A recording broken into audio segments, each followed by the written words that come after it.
everyone. Thank you for streaming in early. Hello, Connie Barmer. Hey, Caroline. Hey, Tara. Hi, Simone. Hi, lovely Shay. Guy, Heather. Fancy. Hi. Hi, Vanessa. Dolores. Tara, love it. Thank you for coming in early. Appreciate it. All right, let's get to it, shall we? Hope everyone is doing well. We are 1 month into the year. 1 month into the year, folks. How are we coping? Oh my goodness.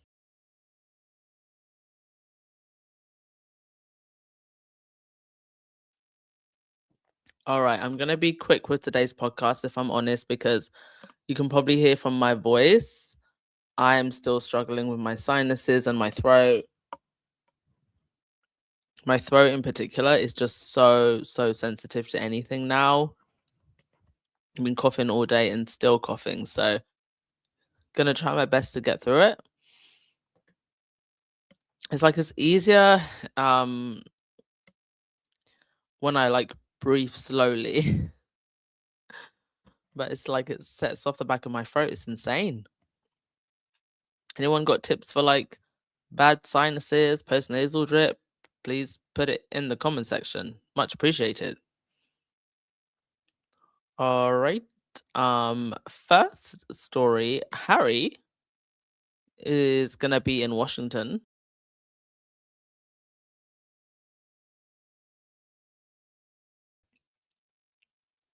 He's gonna be in Washington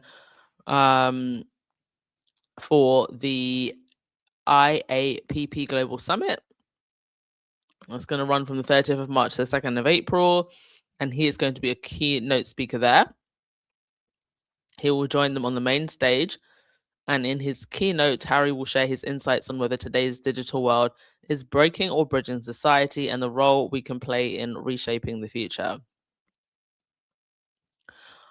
Recently, there has been a lot of talk about the role in AI and misogyny, abuse, particularly how men are using AI to abuse women and children. There was a whole controversy with Gork on Twitter and how Elon Musk and his engineers are doing absolutely nothing to fix this. And actually,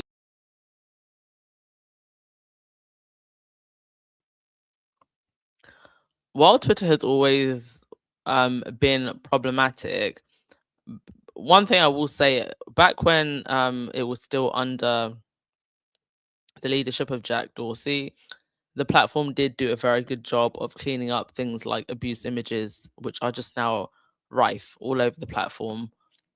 They fired so many engineers, and recently Paris Hilton and some other celebrities have gotten together to speak out about this issue. So this is definitely something that is so key in conversation right now. Don't know if Harry will mention any of that, but it is something that is current and in the news and that is affecting so many people. This is in honor of Data Privacy Day, and Harry will be there. So yeah, I will get the link and put it in the community tab so you can register and look forward to seeing Harry.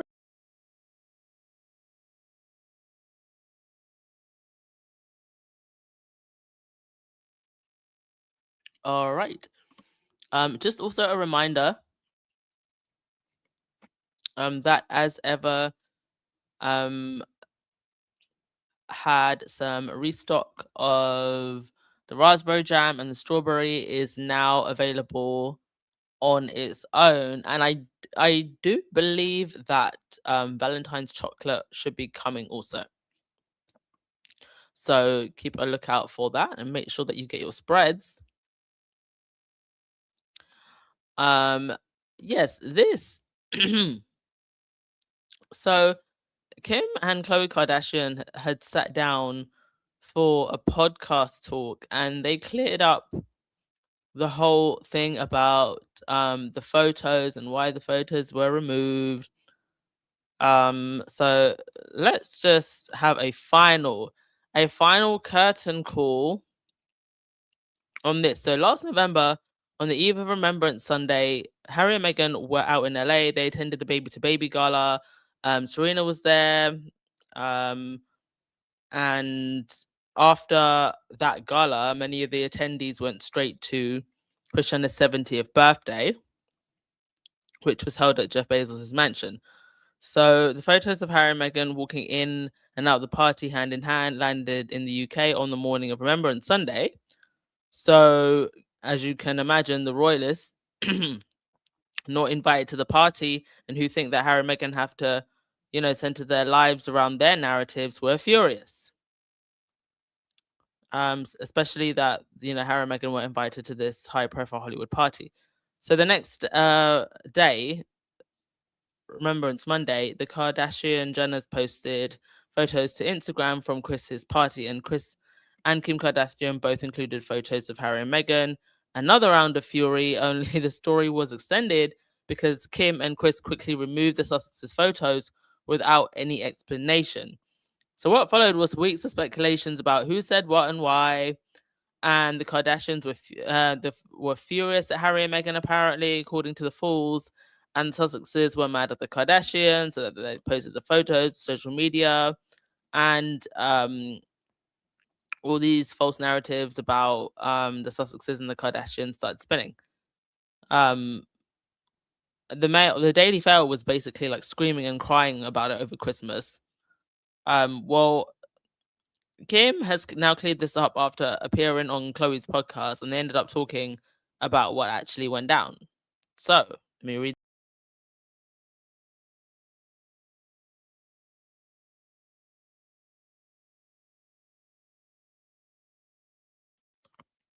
So, soon after Kris and Kim posted the Sussexes photos, the photos were deleted. At the time, rumors talked about what happened from reports that Harry and Meghan declined photo sharing consent per people to another report declaring that there were no consent forms. And Kim has basically set the record straight. So the photogate, Chloe said, the photogate from Mum's 70th. To this, Kim responded, "It was really innocent, which is so crazy. Mum and Meghan have been friends for some years now, and they have a really sweet relationship. We took a photo, and then I think we were all going through them. We're all communicating about what we're going to post. We're never ones to post without permission. We are like, it's not who we are. We're very respectful," Chloe interjected. Kim continued, "We have the craziest, funniest photos from that night, but we were posting just like fun photos," to which Chloe added, "dignified photos." And so we were totally, we were told that it was totally cool to post, Kim said. And then after it was posted, I think they realized it was Remembrance Day and they didn't want to be seen at a party, even though it's already, um, and then taken down. Oh, sorry, even though it's already up and then taken down. And then I think they realized, like, oh, this was so silly. Chloe then mentioned that Harry and Meghan, hang on a sec, folks.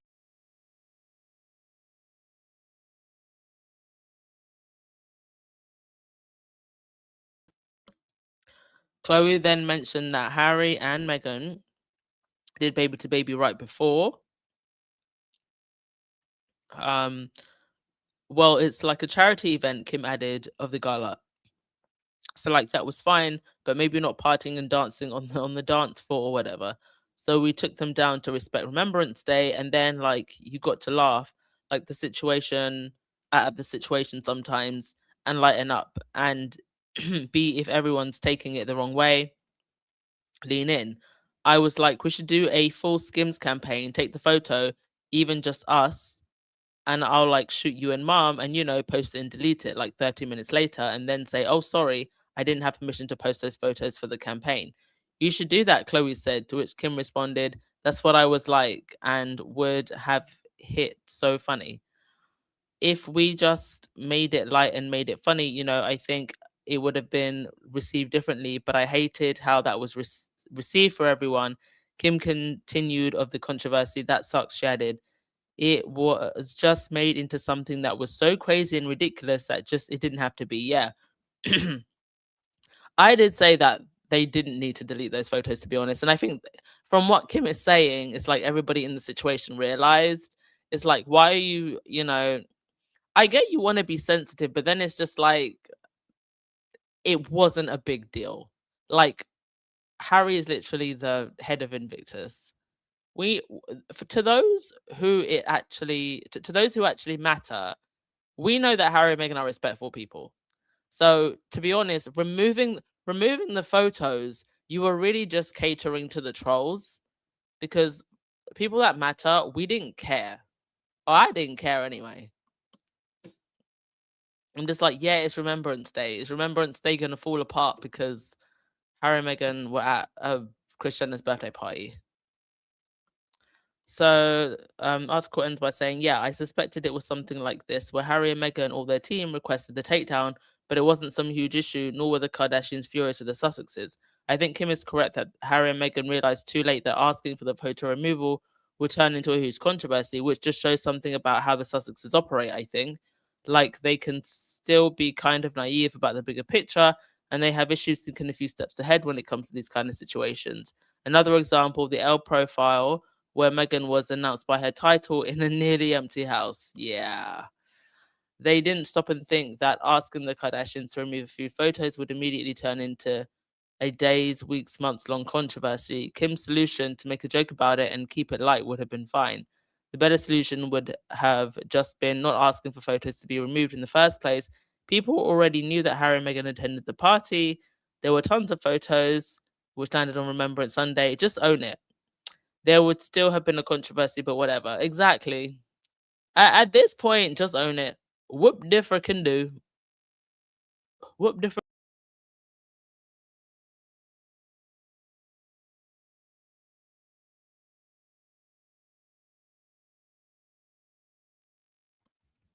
Anyway, that puts that to bed.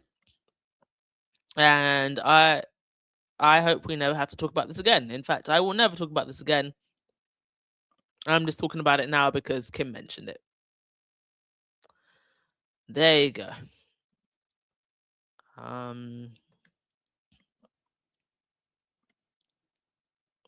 Hi everyone, if you're just streaming in, thank you for joining us.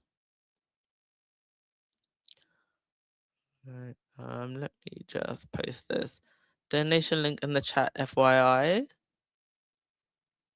All right, next thing. Yeah, I think it was just a snap reaction that was not needed in the end. Next thing I want to mention is now I knew that after Harry pushed back against what Donald Trump said about troops, about British and NATO troops, that there would be some kind of underhanded way in which the British tabloids would try and let Willie off the hook, let the royals off the hook for not saying anything. And so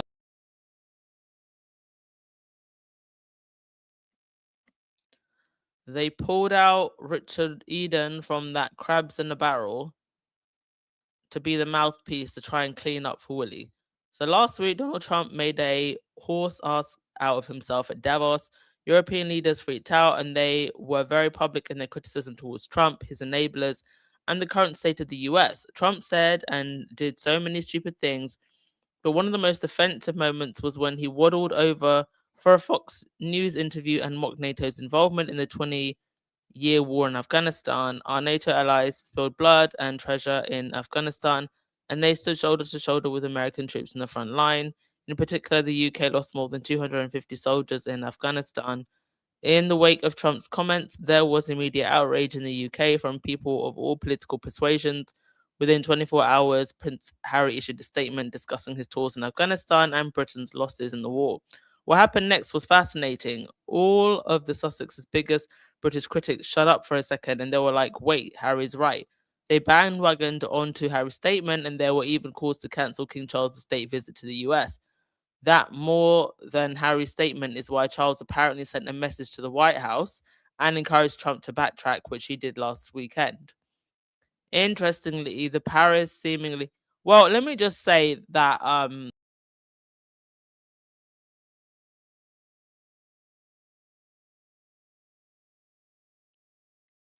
I believe that the way in which there was a collective backlash, even from some people within Trump's own camp and his base, probably did more to influence him backtracking than Charles sending a message, to be honest. Um, so the palace seemingly briefed the press that Charles used back channels to send a message to Trump. Well, now Richard Eden is on the case. Maureen, his column is about how Charles was wrong to use back channels and then leak it to the press, unlike brave, stoic, silent Prince William. Um, I mean, William was out here shaking Trump's hand when they were reopening Nostradamus. Sorry, not Nostradamus, Notre Dame. So Prince William will no doubt have been just as appalled by the president's comments as his brother and father, yet wisely he chose to remain silent. I mean, he chose to remain silent, but he chose to have you leak that he remained silent. That's William's silent, a silent leak. He knows that the royal family wields influence in part because it avoids getting involved in political disputes. That's BS.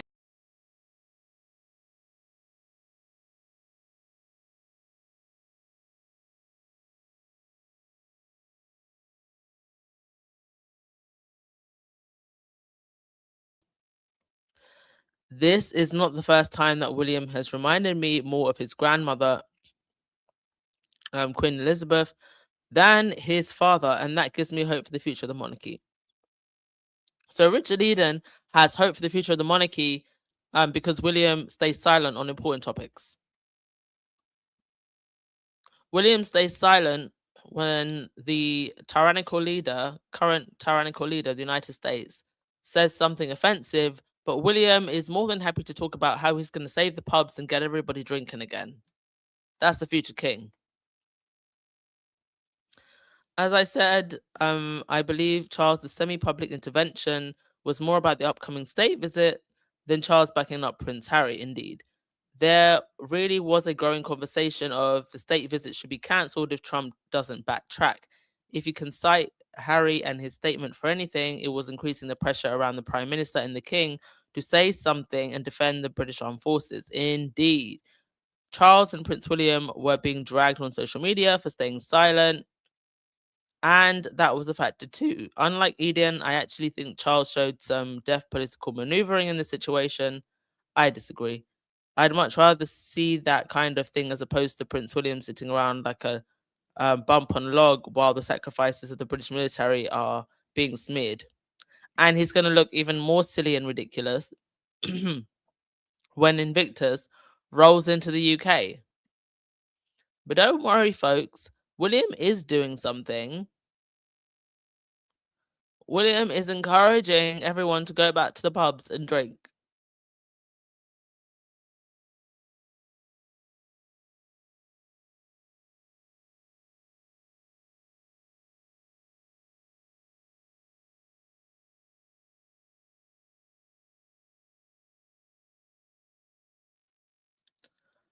Um, mind you, Gen Z especially is starting to pull back from drinking alcohol, and rightly so. It's not good for you. Not much benefit at all. But here comes Willie to save the pubs. I believe that he's actually trying to now this is my theory, right, about this whole William is now going to save the pubs. He still hasn't solved homelessness, saved the environment, or brought peace in the Middle East. Anytime now would be great, William. So now William's latest venture is to save the pubs. However, this is my theory. Recently, because of the way that pubs and clubs are struggling, the government is now saying that they will receive 15% off of their business rates bill from April. So, in the House of Commons, Sir Mel described the partial U-turn for pubs and music venues by the Chancellor, Rachel Reeves, as far too little, far too late. While Reeves also risked backlash from other hospitality firms who have been excluded from the support. But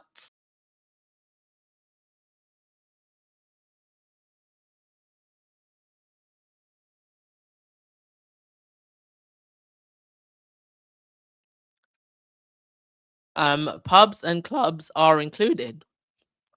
So you want to know what my theory is?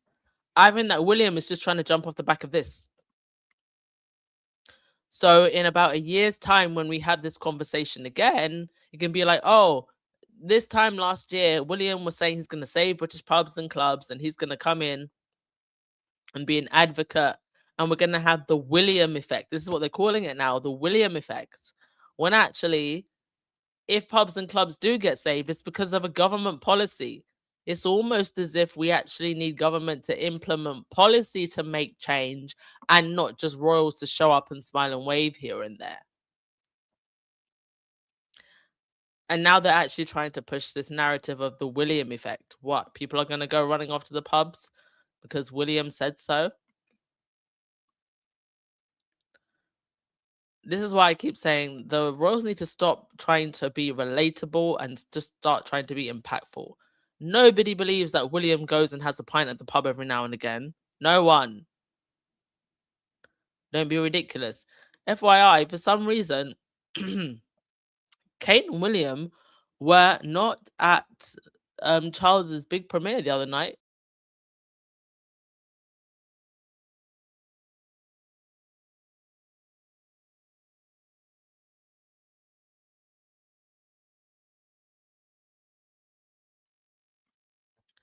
Interesting, they were a no-show. Maybe Charles and Camilla just wanted the hot spotlight for themselves. Mind you, now that I'm still not in the UK at the moment, and I'm starting to realize now that I've been away for a while how much royal news is so UK centered. You can really feel in the UK, or if you're in the space, to be honest, that news like this travels everywhere. It really doesn't. If I weren't doing this podcast, I wouldn't know that Charles has a documentary with Prime. I thought we hated streaming, but here we are. Copy paste everything Harry and Meghan do. I honestly wouldn't know. Charles had a huge premiere for his latest documentary, which will stream on Amazon Prime next week. They made sure to pull out Kate Winslet, Benedict Cumberbatch, and Rod Stewart. And Sophie Ford Fiesta was also there. And William and Kate live just a few miles away from, where the premiere was. In Windsor. So why didn't they go? Why did they not?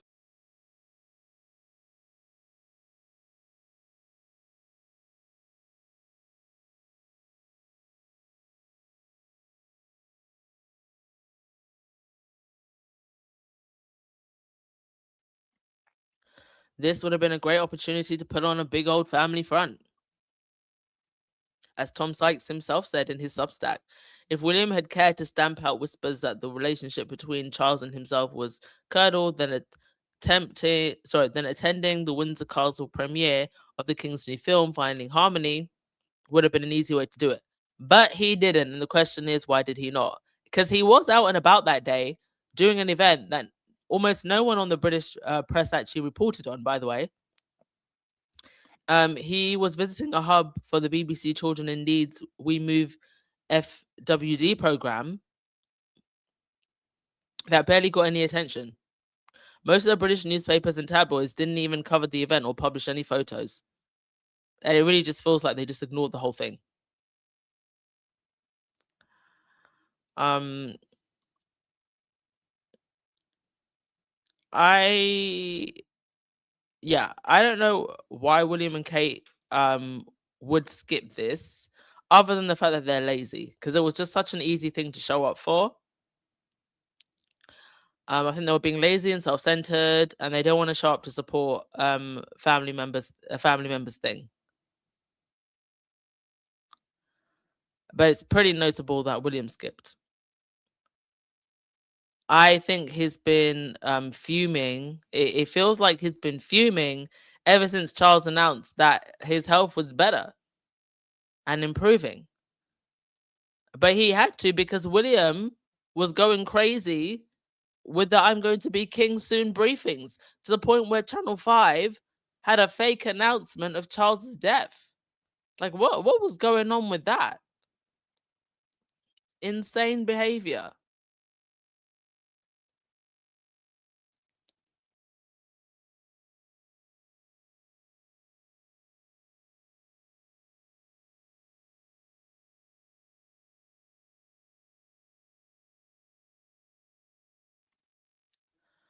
All right, folks. My voice is really, really, really struggling at this point.